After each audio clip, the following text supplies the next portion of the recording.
Time పడుతుంది. యువగళం పైన అయితే 12 కేసులు పెట్టారు. అనపర్తిలో కూడా తమరు నడిచెళ్ళారు.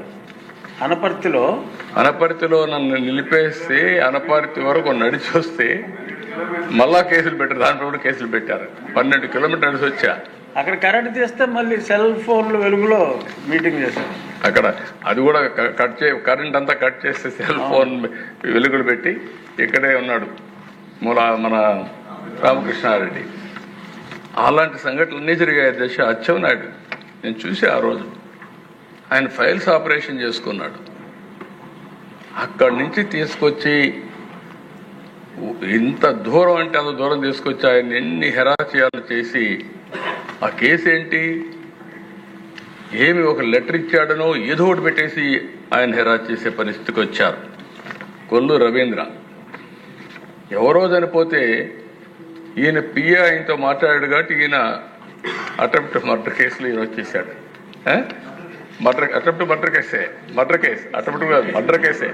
మర్డర్ కేసులో ముద్దాయినట్టు ఈయనకు వచ్చేసే పరిస్థితికి వచ్చారు. బీసీ జనార్దన్ రెడ్డి ఆయన పైన కేసులు పెట్టేశారు. ఆయన ఎదుపై జైల్లో పెట్టేసి చాలా ప్రయత్నాలు చేసి మళ్ళా బయటకు వచ్చారు. అప్పుడప్పుడు ప్రెస్ కాన్ఫరెన్స్ పెట్టి సాక్ష్యాలని చెప్తున్నాడని ధూళిపాడు నరేంద్ర పైన అయితే కేసులు పెట్టి ఇష్టానుసారంగా బయట రానివ్వకుండా ఇచ్చేసే పరిస్థితికి వచ్చారు. జేసీ ప్రభాకర్ రెడ్డి పైన 66 కేసులు, కార్యకర్తలపై 2560 కేసులు, పులివర్తి నాని పైన 31 కేసులు, చింతమనేని ప్రభాకర్ పైన 48 కేసులు. నిమ్మల రామానాయుడు ఎవరి దగ్గరికి పోడు. ఆ బ్యాగ్ వేసుకొని కరోనా రోజుల్లో కూడా ఇప్పుడు కూడా పెళ్లి రోజు కూడా ఎల్లో షర్ట్ వేసుకొని చాలా సింపుల్గా అలాంటి వ్యక్తి పైన 20 కేసులు పెట్టారు. నేను చాలా మందిని చూశాను కానీ నిమ్మల రామానాయుడు ఎప్పుడు గొడవ పోయాడు కాదు. రెండో దిశ పరుషంగా కూడా మాట్లాడు.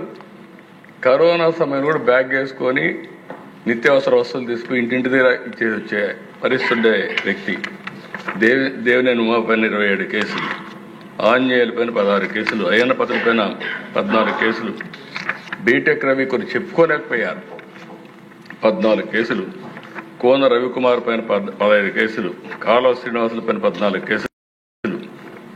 ఇక సరే మిమ్మల్ని అయితే చాలా ఎట్లా చేశారో ప్రపంచానికి అంత తెలుసు. ఆ రోజు మీరు లోపలున్న ఆ రాత్రంతా నాకు నిద్ర లేని పరిస్థితి. ఈ విధంగా మిమ్మల్ని కాపాడుకోవాలి. ఇంట్లో వాళ్ళకి మీరే ధైర్యం చెప్పారు. మా ఇంట్లో వాళ్ళకి మీరే ధైర్యం చెప్పారు. మీ ఇంట్లో వాళ్ళ ధైర్యం చెప్పి మిమ్మల్ని కాపాడుకోవాలి కదా. మేము అడ్వకేట్తో మాట్లాడుకున్నాం. ఏంటి పరిస్థితి? అగమ్య గోచరం. హైకోర్టు, మళ్ళా ఇక్కడ కోర్టు, సుప్రీంకోర్టు, ప్రతి ఒక్క కోర్టుతో సమన్వయం చేసుకుని ఎట్లా కాపాడుకోవాలో కాపాడుకోవడం కోసం నెక్స్ట్ డే జైలు కూడా పంపించారు కదా మిమ్మల్ని.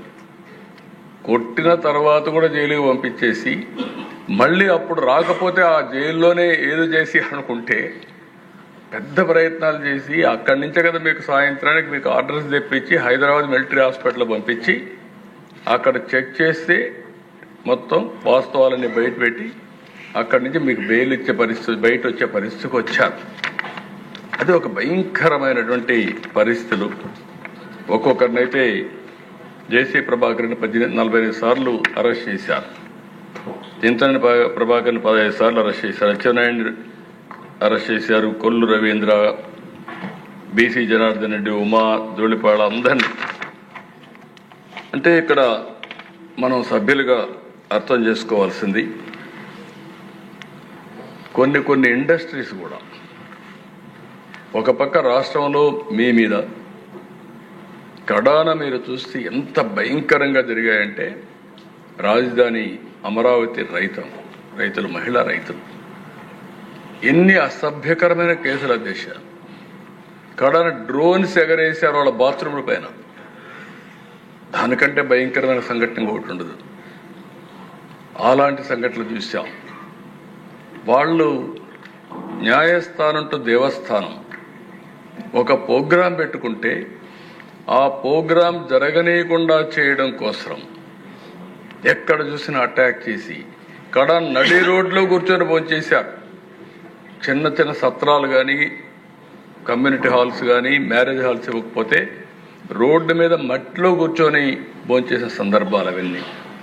కడాన వాళ్ళు ఈ పక్కన శ్రీకాకుళం వరకు యాత్ర పోవాలనుకుంటే కడాన పోనీయకుండా ఈస్ట్ గోదావరిలోనే అంతర్వేది దగ్గరనే స్టాప్ చేస్తే తిరిగి నేనే వాయిదా వేసుకోమనే పరిస్థితి. మీరు పోలేరు, ఇంకా ఎక్కువ law and order problem create చేస్తారు, మీరు కొంచెం వాయిదా వేయమని చెప్పే పరిస్థితికి వచ్చాం. ఇలాంటివి అరాచకాలు ఒకటి కాదు దశ. ఇండస్ట్రియలిస్టులు ఎంతమంది పారిపోయారు. ఈవెన్ కడానైతే మా జయదేవ్ అయితే పోటీ చేయలేదు.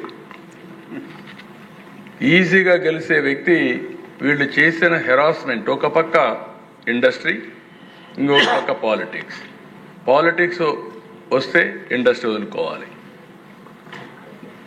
ఎన్నో సంవత్సరాలు కష్టపడి సాధించిన ఇండస్ట్రీని వదులుకోలేక కడాన నాకు ముందే చెప్పాడు నేను పోటీ చేయనండి అంటే, సరే ఎవరికి చెప్పొద్దు నువ్వు అనవసరంగా, అవసరమా ఆలోచి ధైర్యం అంటే, లేదు సార్ ఇప్పుడు మా మీద ఆధారపడే ఉంది ఇండస్ట్రీ, ఇలాంటప్పుడు దెబ్బతింటే కరెక్ట్ కాదని చేసి చెప్పే పరిస్థితికి వచ్చా.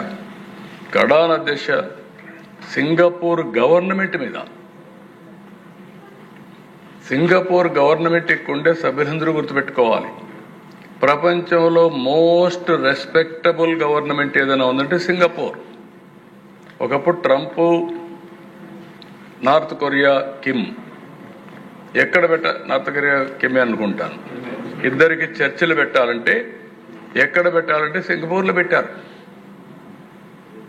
అలాంటి కంట్రీ మీద ఆరోపణలు చేసి కడాన దేశ వాళ్ళైతే ఇప్పుడు కూడా రాలేదు. కనీసం నేనేమంటున్నానంటే దేశ వాళ్ళ మీద నాకు ఒక నమ్మకం. ఆ రోజు లీ క్వాన్ యూ ఉన్నాడు. Lee Kuan Yew was the author of Singapore economy. నేను ఆయనతో క్లోజ్గా ఉండేవాళ్ళం.